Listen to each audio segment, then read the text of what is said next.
Olá, como vão todos? Sejam todos muito bem-vindos, colorados e coloradas, Cris Davi Colorado. Vamos falar um pouco de Inter, que é o que a gente ama. E vamos começar saudando o grande trabalho que o técnico Abel Braga vem fazendo, porque eu não consigo entender o que muitos comentaristas do centro do país, comentaristas do Rio Grande do Sul falam, porque eles sempre tentam encontrar algumas justificativas para tentar diminuir a importância de que, se o bom Deus quiser, do título que a gente pode conquistar. Porque eles sempre tentam colocar alguns poréns, né? Sempre naquela tentativa de desmerecer o título. Só porque é algum time do Rio Grande do Sul que está conseguindo isso. Eu acho detestável isso. E eles também sempre colocam: ah, mas a forma que o Abel Braga joga é feia, não é moderna, e essas coisas do gênero. Quando os modernos estão tomando um banho, até porque o futebol ele não é algo que tem que ser padronizadinho, até porque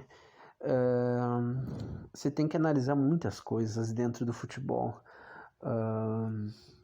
até porque não existe ideia ruim ou modo ruim de jogar. O que existe é uma ideia mal implementada, mal concebida pelo seu treinador. Porque um treinador tem que montar a estratégia. Durante os treinamentos ele tem que fazer com que o time tenha uma estrutura de time que esteja bem, vamos dizer assim, mecanizado, onde os jogadores sabem as jogadas que tem que fazer, onde os jogadores sabem o lugar do campo que vão ocupar. E claro, o técnico tem que dizer em determinado momento do jogo para que ele tome a melhor decisão, a melhor tomada de decisão possível dentro da partida.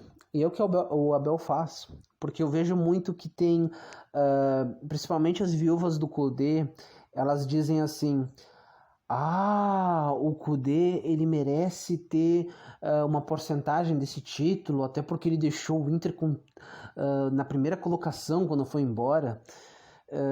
A gente tem que fazer uma coisa bem clara. Primeiramente, o Kudê ele largou o Inter e pouco se importou.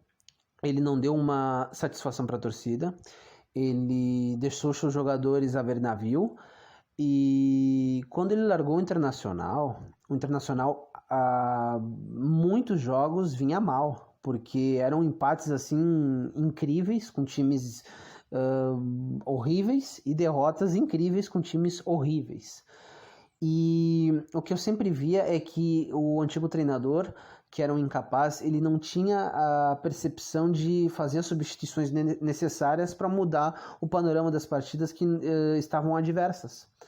Ele não tentava nada, porque uma vez que o esquema dele kamikaze morria, do antigo treinador, ele morria junto. Ele não tinha opção e ele fazia tirava um zagueiro para um zagueiro, um volante para um volante, fazia essas substituições que em nada ajudavam o Internacional.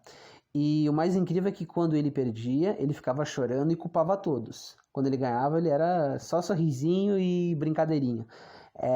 O antigo treinador ele era incapaz assim a uma 10ª potência. Até porque o que a gente está vendo agora é que vários jogadores importantes titulares não estão jogando. Isso é bom marcar. Os jogadores que estão jogando aqui no Internacional ou eram reservas ou eram a terceira opção.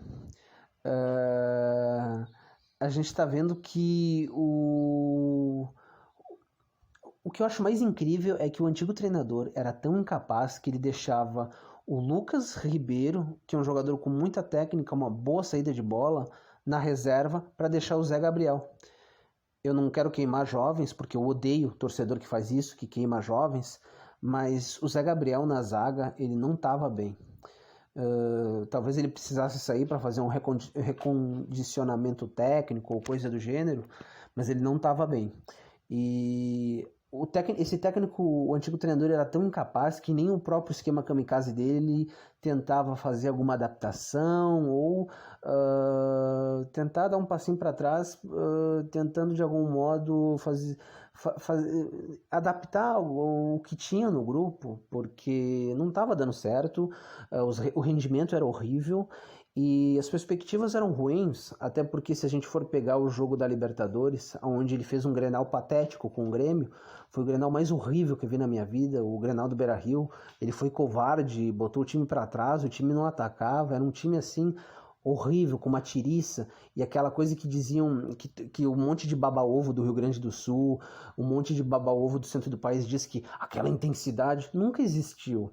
Se a gente for pegar os bons jogos do Internacional com o Eduardo Coudet, foram 5 ou 6, porque num todo os jogos foram horríveis. E esses mesmos jogadores que o Coudet tanto fazia pouco caso, que o Coudet ele dizia... Eu me lembro de uma entrevista que o Eduardo Coudet, no jogo contra o Fluminense, que ele foi questionado por que ele não conseguia fazer render uns jogadores e por que ele não colocava determinado jogador no lugar de outro jogador. Ele falou assim: eu não tenho no banco o Coutinho. Ele sempre tentava desmerecer em algum grau os seus jogadores e o que ele tinha nas mãos.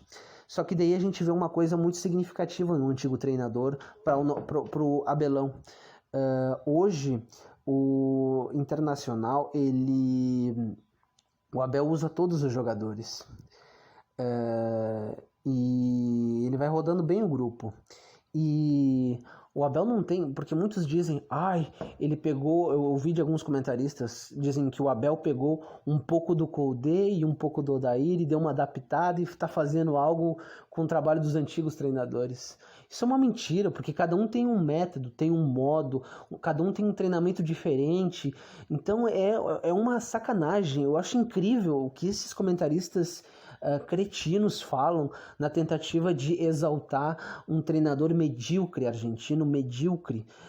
Tem argentinos muito bons, como o Galhardo, o Crespo, como o Subeldia do Lanús, mas o Coudet é um medíocre. Ele se mostrou medíocre, limitado e incapaz de fazer render um grupo que é bom, porque o Abel chegou em menos de 3 meses. Tudo bem que ele foi eliminado da Copa do Brasil e da Libertadores, mas em que condições a gente foi eliminado da Copa do Brasil? Até a gente não foi lá não foi os melhores dos jogos, mas a gente foi até os pênaltis, a gente poderia ter se classificado, só que os experientes acabaram tremendo na base e errando pênaltis importantes que nos custaram a classificação. E no Boca, a gente merecia ter ganhado. A gente jogou muito mais que o Boca Juniors. A questão não é que o grupo era ruim, a questão é que dava para fazer o enfrentamento pelo menos em 2 competições. Só que a gente deu azar também que o Abel pegou pegou o Corongo, e com tudo isso as coisas se complicaram. Mas o que tem que se saudar é o bom trabalho do Abel Braga, é ver como ele está sorridente, como ele está feliz. É algo muito bom ver isso, é uma alegria que dá no coração de todos os colorados, porque a gente está vendo o que um técnico capaz pode fazer, porque ninguém é ultrapassado ao ponto de não poder se readequar à modernidade. Parabéns ao Abel Braga, que está fazendo um grande trabalho e está mostrando que o grupo não é ruim, não é curto e que o grupo tem capacidade sim de ganhar competição.